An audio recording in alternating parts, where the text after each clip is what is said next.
جب پیغمبر کے بعد کوئی نائب بن کے قیادت کرنا چاہے اور جس کے سر اقدس پہ رب امت کی قیادت کے قائد ہونے کا تاج رکھے اور جس کو یہ سعادت نصیب ہو، اس کے لیے پھر اشارات بھی ہوتے ہیں۔ سنو، میں اب اشارہ دے رہا ہوں اس امت میں حضور کے بعد سب سے بڑے عالم کا۔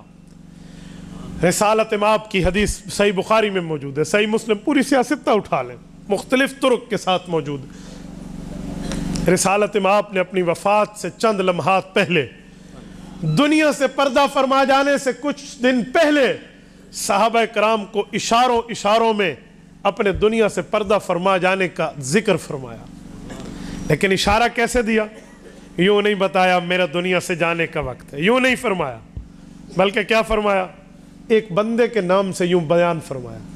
فرمایا میرے صحابہ، یہ مجمع جمع ہے مسجد نبوی میں، حضور نے فرمایا ان عبدا خیرہ اللہ ما بین زہرۃ الحیات الدنیا وما عند اللہ۔ کہ لوگوں تمہیں ایک شخص کی بات سناؤ۔ صحابہ نے کہا ضرور یا رسول اللہ۔ فرمایا ایک شخص ہے، اسے اس کے اللہ نے کہا ہے تجھے اختیار ہے، تو جو چاہے کر، ہمیشہ دنیا کی رنگینیوں میں رہنا چاہتا ہے تو رہ جا، اور اگر یہ چھوڑ کے پردہ فرما کے آنا چاہتا ہے اللہ کی دعوت پہ تو آ جا۔ ایک شخص کو اللہ نے اختیار دیا۔ نائے صحابہ کرام یوں مزے سے واقعہ سن رہے تھے کہ حضور پاک کسی کا واقعہ سنا بتا رہے ہیں۔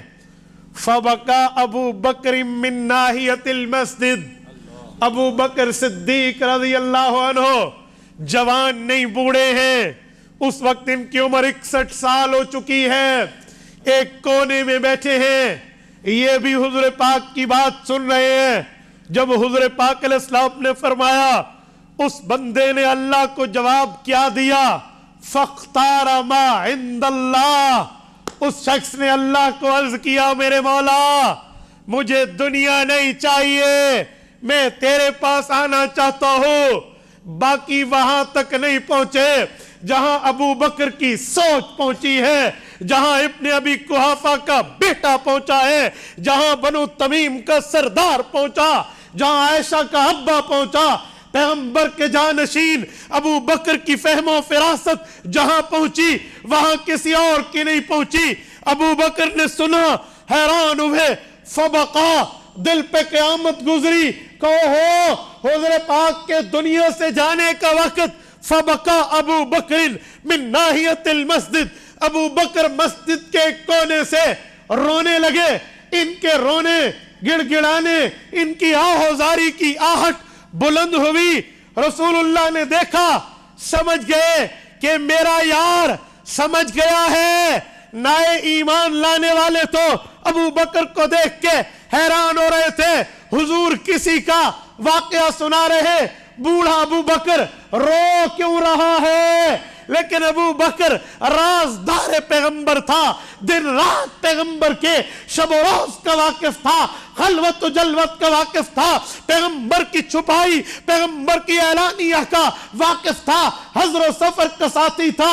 ابو بکر نے تو راز و نیاز میں پیغمبر کے اشاروں کو انتہا تک سمجھا ہوا تھا۔ ابو بکر جب رویا، حضور سمجھے، ابو بکر سمجھ گیا، یہ حدیث یہاں چھوڑ دی، پورا ذخیرہ حدیث کھنگال دیجئے، ان سے آگے حضور کی حدیث نہیں ملتی، بلکہ ابو بکر رضی اللہ تعالیٰ عنہ سے دلداری کی باتیں کرنا شروع کر دی۔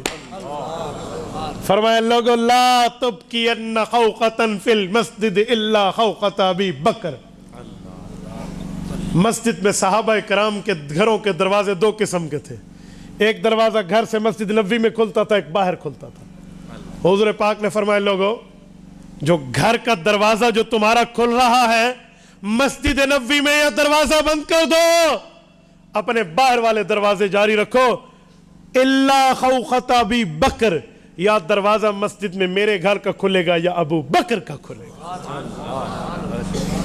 اور وہی ہوا، صحیح بخاری میں موجود ہے، باب الخوخت فی المسجد، ابو بکر صدیق کے اس کھڑکی کا ذکر بھی حدیث میں آیا ہے۔ اور آج اللہ آپ کو مسجد نبوی لے جائے، اللہ آپ کی برکت سے ہمیں ملے۔ مدینہ طیبہ میں وہ جگہ آج بھی موجود ہے۔ جو گئے ہیں نا، میں انہیں سمجھاتا ہوں، آپ سمجھیں گے کہ وہ جگہ کہاں ہے۔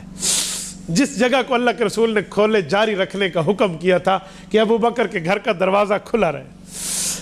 آپ جب مسجد نبوی تشریف لے جائیں گے نا، یوں باب السلام میں انٹر ہوا، باب السلام میں داخل ہو، جس طرف سے بندہ داخل ہو کے سرور کائنات صلی اللہ علیہ وسلم کی خدمت میں سلام پیش کرتا ہے۔ اب باب السلام اندر داخل ہوں، آپ کے دائیں طرف، آپ کے بائیں طرف دو دروازے ہیں، ایک چھوٹا دروازہ ایک بڑا دروازہ ہے، ان کے درمیان الخوخۃ ابو بکر صدیق ابھی بھی آج بھی لکھا ہوا ہے۔ یہ ابو بکر کا خوخہ ہے، یہ وہی دروازہ اور کھڑکی ہے جس کو رسالت مآب نے کھلے رکھنے کا حکم فرمایا۔ آج بھی وہ جگہ موجود ہے، الخوخۃ فی المسجد۔ کیوں کہا، کیوں فرمایا کہ ابو بکر کا دروازہ کھلا رہے؟ اشارہ دیا کہ میرے بعد امت کا نائب یہ ہے، آج میں آ رہا ہوں تمہاری قیادت کے لیے، کل ابو بکر آئے گا۔ میری بات کا مطلب یہ تھا، پیغمبروں کی وراثت کو پیغمبر سنبھالتے تھے، لیکن جب ختم نبوت کا دور آیا تو پیغمبر کی وراثت کو، امت کی قیادت ابو بکر صدیق کے ہاتھوں دی۔ یہ ہے پیغمبر کے خلفاء کا جاری رہنا۔